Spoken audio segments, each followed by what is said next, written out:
Hi, Philip. It's nice to see you again. Thank you for joining me. Great to see you. We're so excited to have you here with us again. You played with the VSO a couple of years ago, and you did Ravel and Corigliano. It was a spectacular concert. Our audience still remembers you.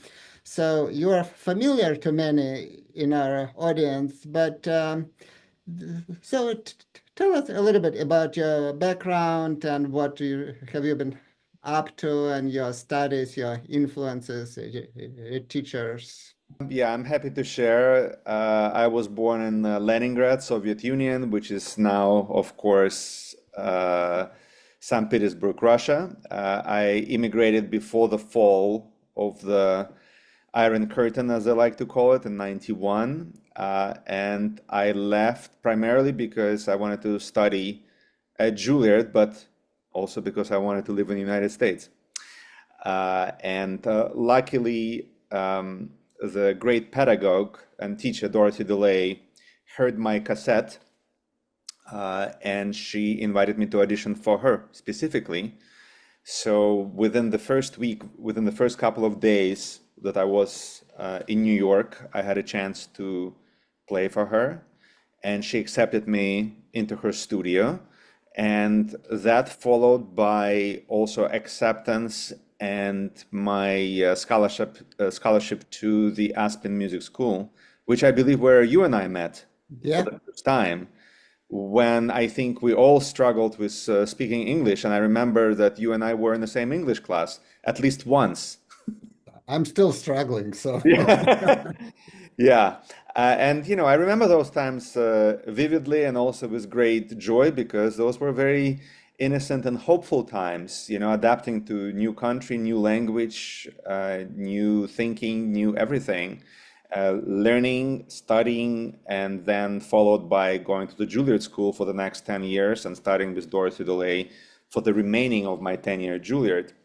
And then, of course, concert life already picked up back then. I was doing a lot of violin competitions, auditions, all sorts of things, and I was already signed by a commercial agency at that time, and had a recording contract with Naxos. So my debut recording came out of actually American music, which I was championing at the time and still do. It's a very important part of my life. And then I guess, for the last 2, 3 decades, I've just been concertizing, performing in a lot of wonderful places, meeting a lot of fascinating people, working with a lot of fascinating people. And of course, I have lovely memories of being in Vancouver with Vancouver Symphony. It was great seeing you, of course, as yeah, well. After many, many years, I think we did not see each other for what, 20 years or something like that. yeah, something like that. It was wonderful to reconnect and also wonderful to work with an orchestra. And I do remember the audience response was extremely warm. I felt great chemistry with the orchestra. So it's wonderful to come back. So in a nutshell, this is my story. Fantastic. Speaking about Aspen, I remember you won a competition and you played Lalo, Rhapsody Espanol. I think I might have been in the orchestra, and I remember last movement you played so I fast. remember that performance also particularly because I only played the last movement. Okay, okay, yeah, yeah. So you have a lot of projects, and you have a lot of unique projects. Something like Charlie Chaplin's Smile and homage to J.S. Bach and Legend of Astor Piazzolla. Tell us about those projects and what attracted you to start those projects. And in general, tell us what it is. Of course, certainly. Well, I think I was never a stranger to a story. I always loved when a narrative of the work is driven by a particular story. So when a composer was inspired by a personal event or a historical event and created a narrative that he based the music on, for me, this was something very substantial and also very vivid. And in fact, I used that idea for the works that did not quite have a narrative. If it was not a poem, if it was not based on some certain writing, I feel that still composer is always trying to tell the story. Like, for example, Tchaikovsky and Brahms violin concertos, where there is no narrative written, there are no lyrics like it would be in an opera. There is still fascinating content that you can, I always make up in my head, just interpreting it based on historical facts and what the composers were going through at the time of writing those pieces. So that created an interesting format for me of doing this multimedia programs, which did start with Charlie Chaplin. You're absolutely right. And I think most of us grew up on Charlie Chaplin's films. And we're familiar with the character, but what very few people knew is that he was a prolific composer. And he didn't write or read music, but he was still able to write most of the music for his films. So this project started in 2016, and it took me 3 years to put it together as an actual show, a multimedia show where I do narrations, I show visuals, and I talk about how Charlie Chaplin became a composer, which is a fascinating fact. So that paved a new way, a new path for me of trying to see if I could do the same with other composers. And sure enough, Astor Piazzolla had a fascinating journey, and so did, of course, Johann Sebastian Bach, where so many composers were inspired by his music and used his idioms or quotes from his music, or just basing something on his oratorios, concertos, and chamber works and solo works. He's inspired so many composers. So I thought it would be fascinating to bring those composers together and to show the kind of impact and influence that Bach had on the forthcoming generations of young composers. Any of those project for the orchestra as well as you solo? Absolutely, yes. Both Chaplin and Piazzolla also have orchestral versions. Well, let's explore those opportunities sometimes. Maybe we will have you here play those projects in Vancouver. Most certainly. And of course, on Sunday the 18th, you are going to both play and conduct. So tell me, how did you get into conducting? Well, I think this is no surprise that a lot of violin soloists in particular, and many of our colleagues have decided to do a double duty. And it becomes, in a way, a very natural process. I never thought that I was going to go to the dark side, called conducting.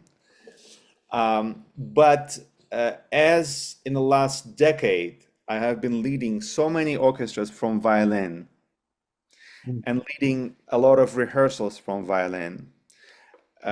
You naturally, your body starts to react to the beat, and your hands starts to go up in the air when you want to indicate something.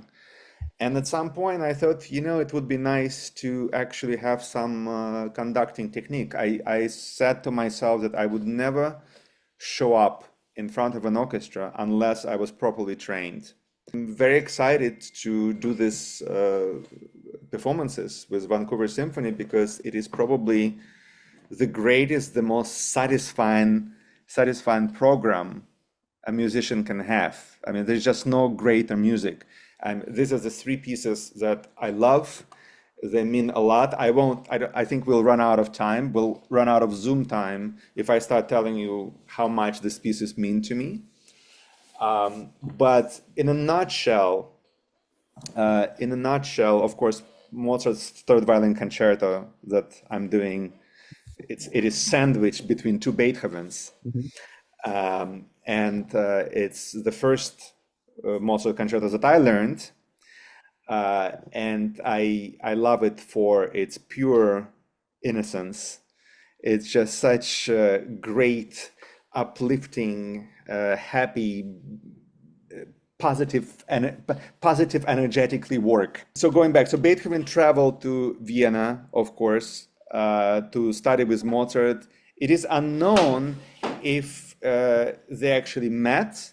There's some sources say that Mozart actually gave him a lesson and was very impressed, and there's some quote from Mozart that says that watch out for this kid. You'll hear, a lot from him in the near future. But there's a good chance that they actually never met. Okay. But the influence was always there. There's no question about it. Of course, Beethoven used Mozart's quotations, and a lot of Mozart's influence all over his music, especially his early music, And I think what I love about both Beethoven works that we have on the program is that it's really a journey from struggle to triumph. And Beethoven, who, needless to say, was a very passionate person. You can see it from his insane scribbles in the manuscripts. And of course, the story of scratching Napoleon's name of Eroica Symphony. It's really quite extraordinary to know the historical background behind these specific works. Stories of a hero. And you go through a whole kaleidoscope of emotions. Beethoven really takes you on this wild ride through both works, and there's just no greater joy or pleasure to perform these works. I'm just so extremely looking forward to this program.